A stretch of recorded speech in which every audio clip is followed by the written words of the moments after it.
An offshore wind project that employs hundreds of people in our state is being shut down by the federal government. But does wind energy still have a future in Connecticut? Plus, we're learning about some issues with the planned Verizon Frontier merger and how all of this could impact you. Joining us now to talk about all of this is Dan Haar, the senior editor and columnist at Hearst Connecticut Media. Dan, thank you so much for being here. Great to be here. I go away for 2 weeks and I come back and there are chairs on the set. This is great. You getting comfy? Comfortable chairs. All right, yeah, good. Fantastic. Excellent. Well, get ready for this question. Let's talk about offshore wind. Yes. Obviously, the Trump administration, they're shutting it down. State officials say not so fast. We put a lot of money into this.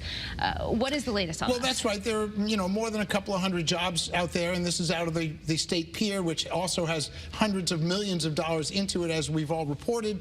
And there's no thought that there's any national security reason which the president cited. It's just he doesn't like wind power. We know that. So he shuts it down, probably illegally. And do you fight them in court? Or, as Governor Lamont said, do you go and see what they want? His exact quote from my colleague Alex Putterman reported him saying, I don't know what their ask is. And so there's some controversy. Chris Murphy, the senator, says, let's not negotiate with these people. Let's sue them. The governor could go either way. Interesting. So we will watch all of that play out. Well, that's right. I want to get to Frontier, though, this merger, because you broke the news yesterday. Yes. Tell me about it. Tell me. Verizon agreed to buy Frontier Communications, which, of course, for us that have been here for a while, it's the old Southern New England telephone franchise that later was owned by SBC and AT&T. It's that business, a dominant player in Connecticut, nationwide as well, for $20 billion. And that was a year ago. And the FCC pressured Verizon to say, if you want this thing approved, you better end all DEI, diversity, equity, and inclusion programs. And on May 15th, Verizon agreed to end all DEI. May 16th, they got federal approval. Boom, we're done, right? Easy?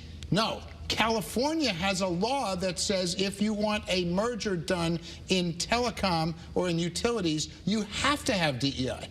So now they're quietly fighting this out in dockets. No one's talking, but it's quietly playing out in legal dockets. How do they thread that needle?